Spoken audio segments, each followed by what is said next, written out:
Downton Abbey, the grand finale is here, and it's time to say goodbye to the Crawley family. The latest installment in the long-running period franchise has been marketed as its last, and the ending certainly cements the notion that this is really the end of the line. Virtually every character finds a happy ending. Much of the grand finale revolves around Lady Mary's, Michelle Dockery, divorce and Cora's, Elizabeth McGovern, financial woes, though there's plenty going on downstairs as well. For example, Mrs. Patmore, Leslie Nichol, and Mr. Carson, Jim Carter, both retire, for good this time, in the case of the latter, leaving Downton's kitchen and household in the hands of Daisy, Sophie McShera, and Andy, Michael Fox. Mrs. Patmore and Mr. Carson aren't the only ones leaving the Abbey behind. The overarching through-line of the film is the household's uncertain future, with Robert, Hugh Bonville, waffling over whether to officially pass the reins over to Mary. In the end, though, he makes a big decision, one that begins a brand new era for the family. What happens to Downton Abbey and its inhabitants? Mary's divorce put her social standing at risk, but the Noel Coward-attended dinner party and the county fair, where much of the community came to her support, restored her status considerably. With that settled, Robert finally admits it is time to move forward, in more ways than one. The death of Violet, Maggie Smith, at the end of Downton Abbey, a new era means the dower house has been lacking an occupant. In a rather symbolic gesture, Robert takes his mother's place and agrees to move into the dower house with Cora, leaving Mary as the true mistress of the Abbey.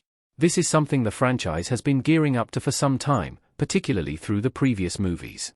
As Violet herself once said, Mary is the future of Downton, and Robert's decision to leave his home and assume the role previously inhabited by his mother, essentially moving into retirement and only visiting the Abbey, makes this long-standing sentiment a reality. Robert and Cora's departure is a bittersweet occasion, one that sees all the past and present members of the household gather to see them off. It's also something of a goodbye for Anna, Joanne Froggatt, and Bates, Brendan Coyle, as they are also moving to the dower house. Bates gets to continue his employment with Robert, while Anna is stepping up as Cora's lady's maid to stay with her husband. With Cora and Robert moving out, and Edith, Laura Carmichael, and Tom, Alan Leach, living elsewhere with their spouses, Mary is the last Crawley at the Abbey, along with her 2 children. After a sweet goodbye with Edith, the 2 sisters finally on good terms after years of troubles, Mary stands alone in the Great Hall under the shadow of Violet's portrait. And that's when the real waterworks begin. Breaking down Mary's nostalgic final scene. Matthew holds his hand out to Mary in Downton Abbey Season 2. What first seems like a rather sad sight morphs into a beautiful look into the past as Mary recalls all those who left Downton in far less pleasant ways. First, she thinks of her late husband Matthew, Dan Stevens, with the movie itself flashing back to the private moments they shared in that very hall. Then the flashback evolves to show one of the many parties the Crawleys have thrown over the years, thus allowing the late Smith to appear on screen again as Violet. Those who watched the original show will remember these scenes fondly, as they offered a different side of the old-fashioned, haughty dowager countess. Finally, through the swirling crowd, the last figure is shown. Sybil, Jessica Brown Findlay, the youngest Crawley daughter who died in Season 3, appears at the edge of the room, just as vibrant and beautiful as she was in life. Downton Abbey had more than a few characters die during its run, but Matthew, Sybil, and Violet are by far the most prominent. This ending sequence gives both Mary and viewers the chance to look back on the history of the franchise and remember the characters who helped build it up.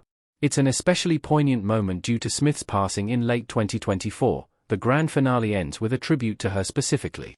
Though the movie largely closes out with the flashback sequence, the credits feature glimpses of several key couples, such as Carson and Mrs. Hughes, Phyllis Logan, and Thomas, Robert James Collier, and Guy Dexter, Dominic West.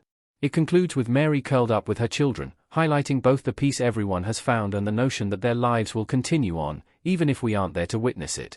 The true meaning of Downton Abbey, the grand finale. Robert presses his hand to the side of the Abbey in Downton Abbey, the grand finale. The ultimate ending of Downton Abbey as a franchise isn't that dissimilar from its ending as a television show. Many characters find new beginnings, while others continue on as they are, perfectly content. The only difference here is that this has a stronger impression of it truly being the end. Though it covered a world war, more than one murder trial, and numerous scandals, Downton Abbey was always, at its core, a story of 2 families, the upstairs Crawleys and the downstairs staff. Viewers tuned in season after season to see what would happen to them, and they've stuck around simply because any moment spent together is a joy. Downton Abbey, the grand finale seeks to offer more of the same, pleasant, low-stakes drama and heartwarming interpersonal relationships, while tying it all up in a neat bow.